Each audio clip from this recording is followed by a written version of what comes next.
बिस्मिल्लाहिर्रहमानिर्रहीम। अज़ीज़ तलबा अस्सलामु अलैकुम वरहमतुल्लाहि वबरकातुहू।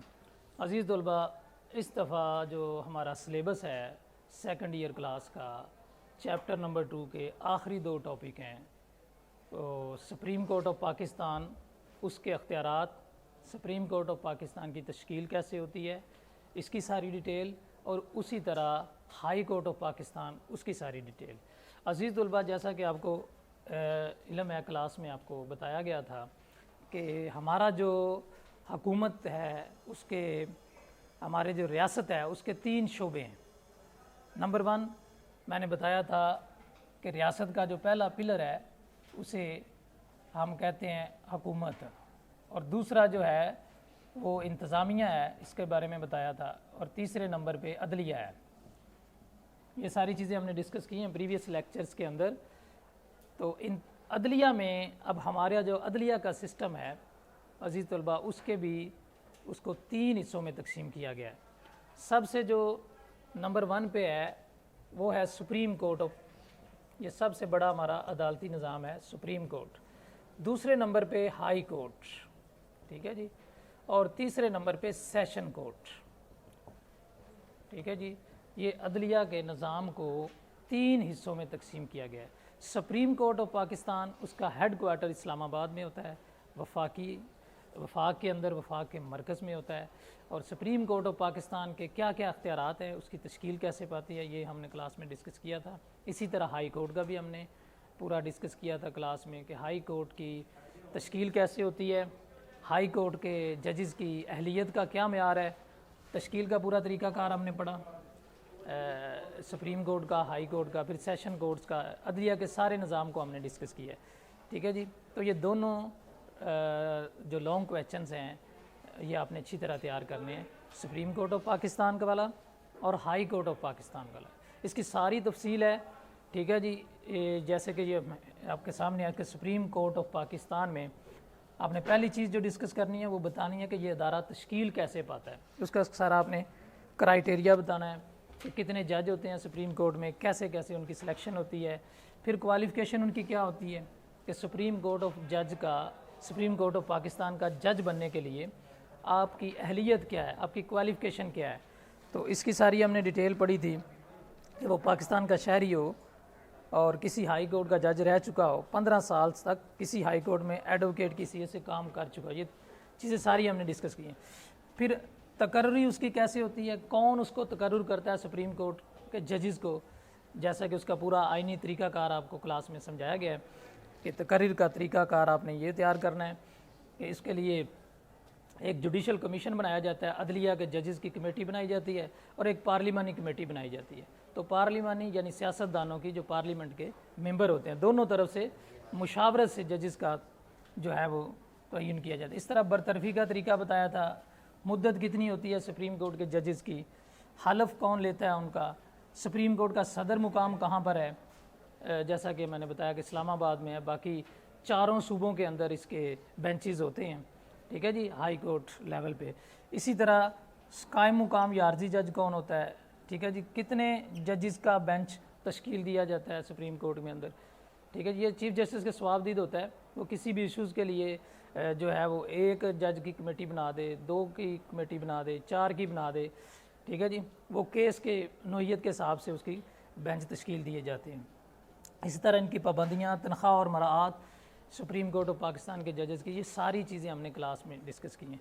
आपको पेपर के अंदर इनमें से कुछ भी पूछा जा सकता है, ये सारे शॉर्ट क्वेश्चन भी पूछे जा सकते हैं कि सुप्रीम कोर्ट की तश्कील कैसे होती है, सुप्रीम कोर्ट के जजेस की अहलियत का क्या मेयार है, तकर्री कैसे होती है, उसकी मुद्दत कितनी है। इन्हीं के अंदर से आपको MCQs पूछे जा सकते हैं, बोर्ड के अंदर भी और इधर आपके टेस्ट में भी, और अंदर से ये सारे शॉर्ट क्वेश्चन भी हैं। यानी आप लॉन्ग भी तैयार करेंगे, लॉन्ग के अंदर से ही आपके MCQs और शॉर्ट हैं, ये सारे जो हैं ये आपके MCQs भी पूछे जा सकते हैं, प्लस शॉर्ट क्वेश्चन भी इन्हीं टॉपिक के अंदर से आपके पूछे जा सकते हैं।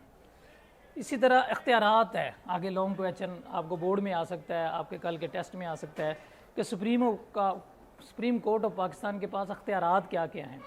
इसी तरह हाई कोर्ट ऑफ पाकिस्तान के पास इख्तियारात क्या क्या हैं, ये सारा आपने करना है। तो ये सारे आउटलाइन मैंने लिखी हैं, इनको हमें बाकायदा डिटेल से डिस्कस किया है क्लास में कि इब्तदाई दायरा समात है, अपीलों की समात है, बुनियादी हकूक़ का तहफ़्फ़ुज़ है, असल में जो आपकी सुप्रीम कोर्ट है वो आइन की मुहाफ़िज़ है, ठीक है जी। आइन जिस पे रियासत चल रही होती है वो बनाते तो पार्लियामेंटेरियन है, पार्लियामेंट के लोग आइन तश्कील देते हैं कि मुल्क का चलाने का तरीक़ाकार तय करते हैं, लेकिन उसकी मुहाफ़िज़ सुप्रीम कोर्ट होती है।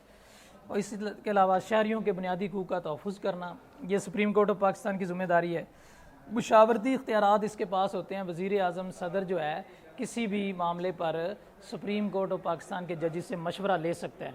इसके अलावा कोई केस में नज़रसानी की दरख्वास्त भी सुप्रीम कोर्ट के पास ही होती है, ठीक है जी। आइन की तशरीह बाज़ दफ़ा हसास मामलात में आइन थोड़ा खामोश होता है, उसकी तशरीह करना कानूनी नुक्ता पहलुओं को देखते हुए वो भी सुप्रीम कोर्ट का काम है, किसी और अदारे का काम नहीं है, ठीक है जी। आइन की तशरीह करना भी सुप्रीम कोर्ट का ही काम होता है। आइन की मुहाफ़िज़ भी ये होती है, यानी सियासतदान, पार्लियामेंटेरियन, ब्यूरोक्रेट्स, कोई भी बड़े बड़े अहदेदारान, यानी आइन को जहाँ पे भी रोंदेंगे या तोड़ेंगे उसको उसकी हिफाजत करना एक इदारे की ज़िम्मेदारी है और उसका नाम है सुप्रीम कोर्ट। इसको आइन का मुहाफ़िज़ भी कहा जाता है। तो ये भी हमने क्लास में डिस्कस किया। फिर हदायत जारी करना है, किसी को तलब करना किसी भी इशू पर, यह सुप्रीम कोर्ट के सवाबदीदा है। वो सदर पाकिस्तान को बुला सकते हैं, वज़ीर आज़म को पाकिस्तान को बुला सकते हैं, किसी भी बड़े अहदेदार को बुला सकते हैं और उससे किसी भी मामले पर डिस्कस कर सकते हैं। ये भी सुप्रीम कोर्ट के दायरा इख्तियार में है।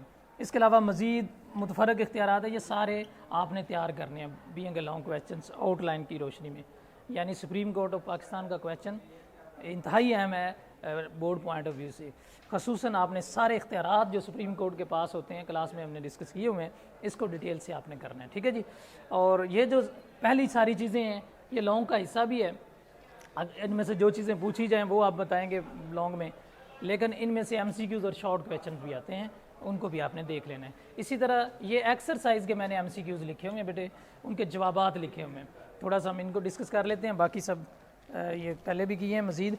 अब देखें पहला जो MCQs है आपकी टेक्स्ट बुक के पेज नंबर 72 आपको आप ओपन करें तो लिखा है जी पाकिस्तान की कौमी असम्बली के अरकान की तादाद, पाकिस्तान की कौमी असम्बली के अरकान की तादाद।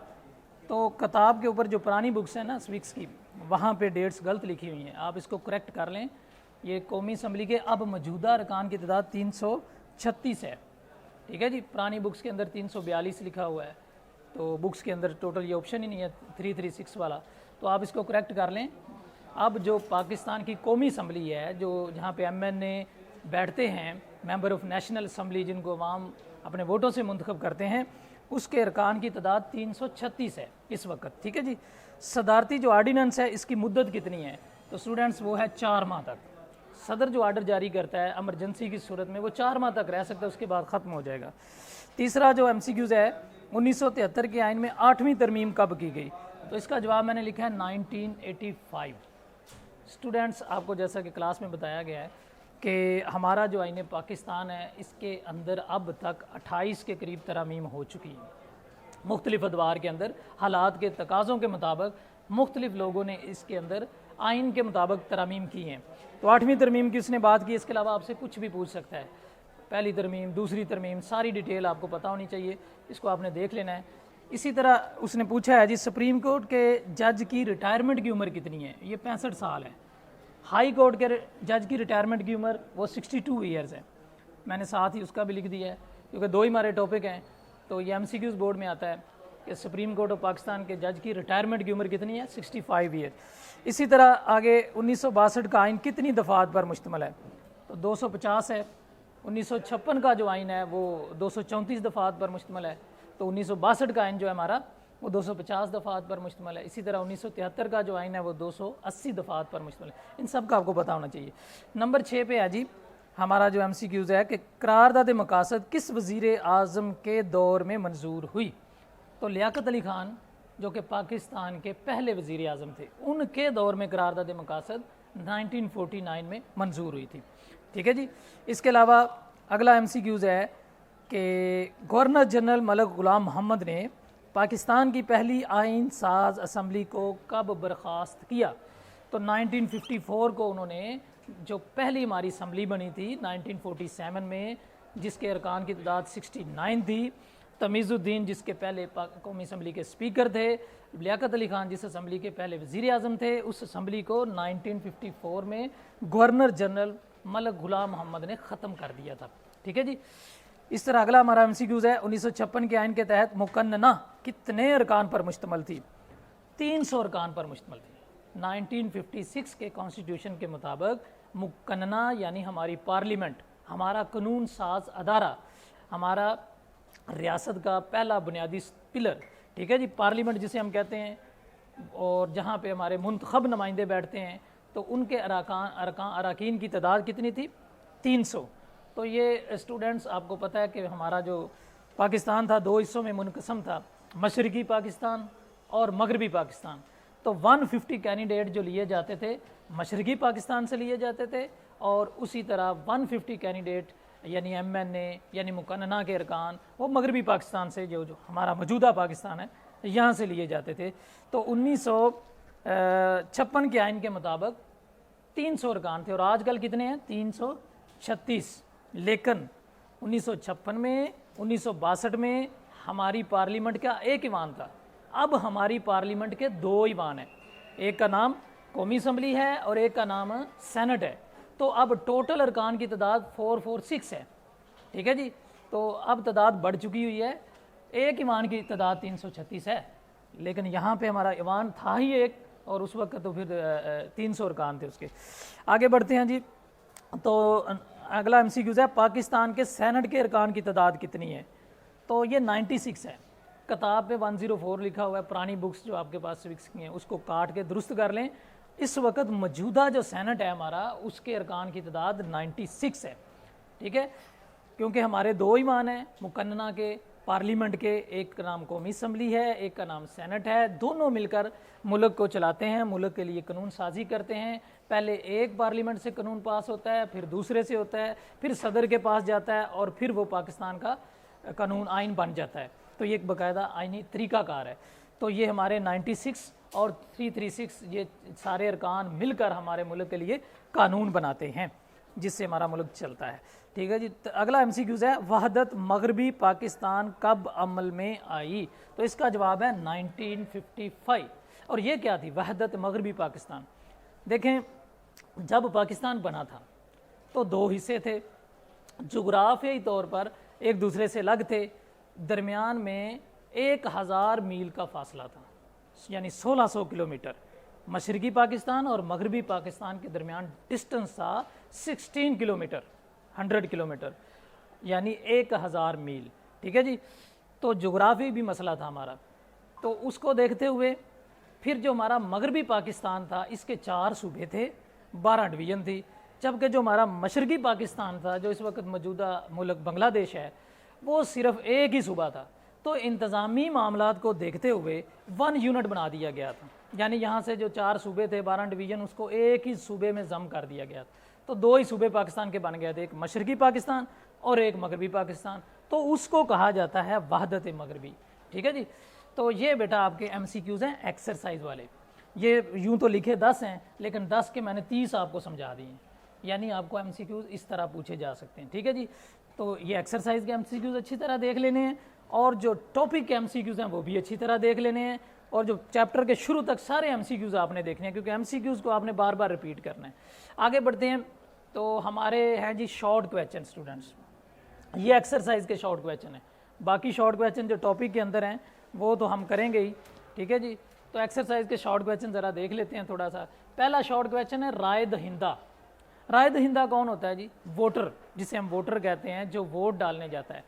तो सवाल है हमारा, राय दहिंदा की शराइत लिखें कि पाकिस्तान का जो राय दहिंदा है, जो वोटर है, उसके पास क्या क्या होना चाहिए। इसका जवाब मैंने ऊपर पेज भी लिख दिया है, 53 पेज पे बेटा देखना है आपने, यहाँ पे हेडिंग बकायदा बनी हुई है, राय दहिंदगान की शराइत। तो पहली शर्त लिखी हुई है कि वो पाकिस्तान का शहरी हो, उसकी उम्र 18 साल हो, इंतखाबी फहरिस्त में उसका नाम हो। यानी जब आपका ID कार्ड बन जाता है ना, तो उसके बाद आपका वोट बनता है, और इंतखाबी फहरिस्त बनती है, उसमें आपका नाम भी आता है। तो ये नहीं कि आपका ID कार्ड ही हो तो आप वोट डाल लेंगे, नहीं, आपका इंतखाबी फहरिस्त में नाम होना भी ज़रूरी है। तो वो ID कार्ड के बाद दर्ज हो जाता है, अगर ना हो तो वो करवाना पड़ता है, हेल्पलाइन वो जारी भी करते हैं, इलेक्शन कमीशन जो आपका अदारा है। और इसके अलावा जो चौथी शर्त है कि वो बंदा जो राय दहिंदगान हो वो दिमागी तौर पर भी दुरुस्त हो। तो ये बेटा राय दहिंदा की शर्त है। या वोटर की, जो वोट डालने वाला पाकिस्तान का शहरी होता है। अगला दूसरा सवाल है, बुनियादी असूलों की कमेटी क्यों तश्कील दी गई? किताब में भी इसका जवाब है, एक लफ्ज़ का जवाब है, आइन साजी के अमल को बेहतर करने के लिए बुनियादी असूलों की कमेटी तश्कील दी गई।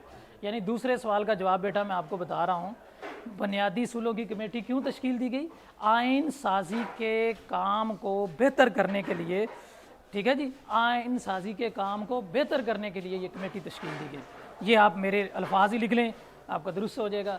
तीसरा क्वेश्चन 39 पेज पे मौजूद है कि वहदत मगरबी पाकिस्तान से क्या मुराद है? इसका जवाब मैंने अभी पहले बता भी दिया है, आप वहाँ से भी देख लें, पेज नंबर 39 पर भी इसका जवाब मौजूद है। चौथा जो क्वेश्चन है बेटा वो है, मशरकी पाकिस्तान की लहदगी में बड़ी ताकतों का क्या किरदार रहा? बड़ी ताकतों से मुराद जो हमारे सुपर पावर्स हैं, बरतानिया, अमेरिका, रूस, इस तरह की ताकतों ने, यूँ तो हमें अपनों से भी मसाइल थे, हमारे आपसी इख्तलाफात थे इसको लेके, इलेक्शन को लेकर 1970 के, ठीक है जी, और उससे पीछे भी हमारे इख्तलाफात दोनों भाइयों के, मशरकी और मगरबी पाकिस्तानियों के चले आ रहे थे, लेकिन साथ इंडिया की मुदाखलत भी थी। तो इंडिया के साथ साथ जो बैन अल-अक़वामी साजिशें थी, बड़े सुपर पावर थे, वो भी इसमें उनका भी एक रोल था हमारे मुल्क को तोड़ने में।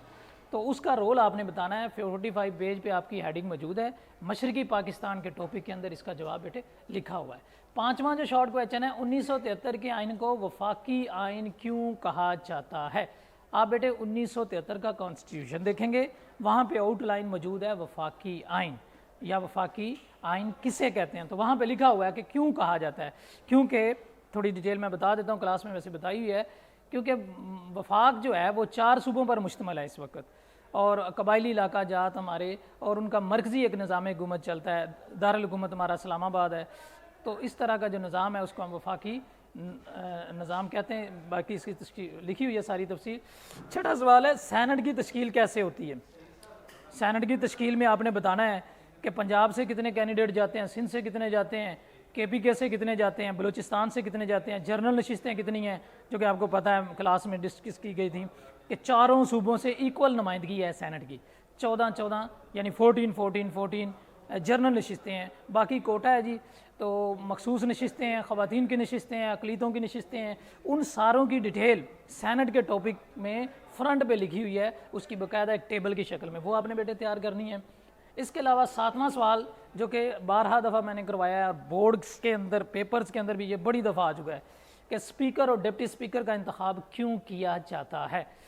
तो देखें, कौमी असम्बली जो हमारा ईवान है उसको चलाने के लिए जब MNA मुंतखब हो जाते हैं ना जी, तो फिर MNAs में से वोटिंग होती है स्पीकर के लिए, तो एक कैंडिडेट स्पीकर बन जाता है जो कि पूरे पार्लियामेंट की कार्रवाई चलाता है, यानी किसी को बोलने की इजाज़त देना, वोटिंग कराना, यानी सारा माहौल जो होता है पार्लियामेंट का कायम दायम रखना, ठीक है, कानून साजी करवाना, सारे मामलात को जो हैंडल करता है न्यूट्रल एम्पायर के तौर पर, उसको हम स्पीकर कहते हैं। यानी असम्बली का इजलास चलाने के लिए, असम्बली की कार्रवाई आगे जारी रखने के लिए, आइन साजी के लिए, तो ये स्पीकर का इंतखाब किया जाता है और डिप्टी स्पीकर उसका नायब होता है।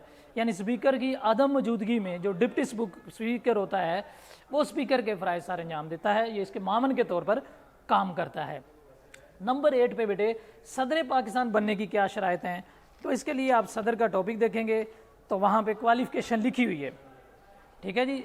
शराइत मतलब क्वालिफ़िकेशन कि वो मुसलमान हो, उसकी उम्र 45 साल से कम ना हो, वो कौमी असम्बली का रुकन होने का अहल हो, वो हुकूमत के किसी मुनाफा बख्श ओहदे पर फाइज ना हो, वो जहनी और जिस्मानी तौर पर मफलूज ना हो। 57 पेज पे बेटा इसका जवाब अहलियत हेडिंग के साथ मौजूद है। इसी तरह वज़ीर आज़म का इंतखाब कैसे होता है? तो जैसे कि बेटा मैंने आपको बताया कि सदर का इंतखाब जो होता है, वो पहले पीछे लेक्चर क्लासेस के अंदर बताया था मैंने कि सदर जो होता है 4 सूबाई असम्बलियों से वोटिंग होती है और दोनों मरकज़ी असम्बलियों से, सेनेट और कौमी असम्बली से। तो इस तरह सदर का इंतखाब होता है। लेकिन जो वज़ीर आज़म का इंतखाब होता है ना जी, वो एक ही असम्बली से होता है, कौमी असम्बली से।